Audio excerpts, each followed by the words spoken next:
I'm Oliver Sloup with Blue Line Futures with another episode of Tech Talk. Today is Wednesday, April 6th. We've just got two markets for you today, so it'll be pretty quick. We've got corn and live cattle. To kick things off, you probably guessed it, looking at this sideways range here. This is the May corn contract, but we're going to go over December as well. This has been very much a tale of two different corn markets. May, as you can see, been trading in about as range-bound as a range-bound trade can get. Mid-720s on the bottom side, upper end the mid-760s. And the bulls and the bears kind of waiting for a new fundamental catalyst to give us that new directional move, whether that be to the upside or downside. We have been in the camp that a lot of the uncertainties in the near term have been blowing down the timeline to the new crop contract. So we think that the value in the corn market is likely further down the timeline in the December contract. And as you can see here, the market would tend to agree with that thesis. In the May corn over the last month, we've tacked on about 30 cents from this March 2nd close.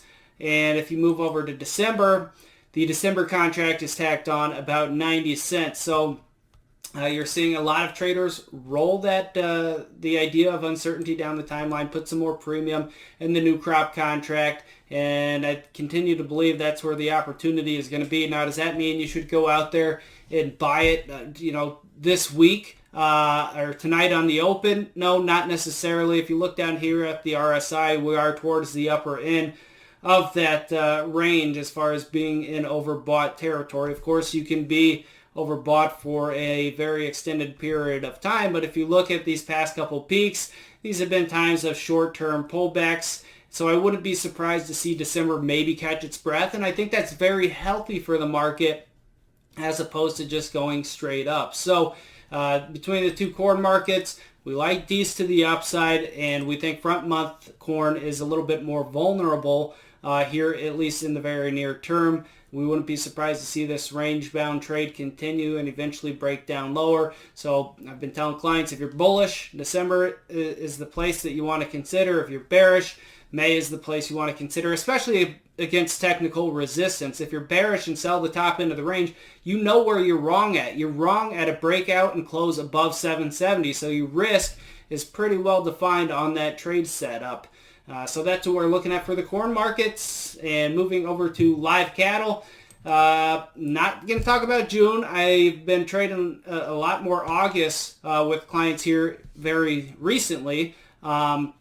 Similar type of setup, just on the other side of the range for cattle, as we were talking with corn. Very limited risk trade opportunity down here at support.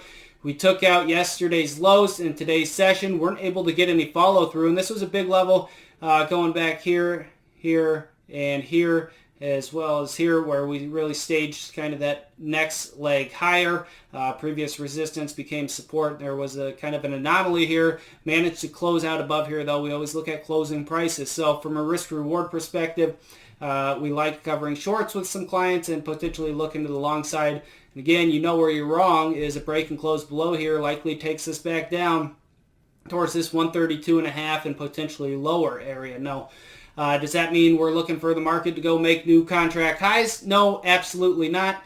We were on RFD TV on Monday kind of talking about the weakness on the charts and the weakness on the fundamental side as well, hearing that feedlots are backing up. The cash is fairly stagnant. Excuse my phone here. I'm going to turn that down. So I think there's an opportunity here for a short-term trade. Maybe get back to that 50% retracement level or kind of that breakdown point from the other day, a little closer towards 137. At that point, I think I would be looking back to the short side with a pretty tight leash. So again, this is a very good risk-reward setup here at the lower end of this range. So that's what we're looking at. That's what you should be looking at too. It's been Oliver Sloup with Blue Line Futures. Remember, trading futures and options involves substantial risk of loss and is not suitable for all investors. Thanks a lot.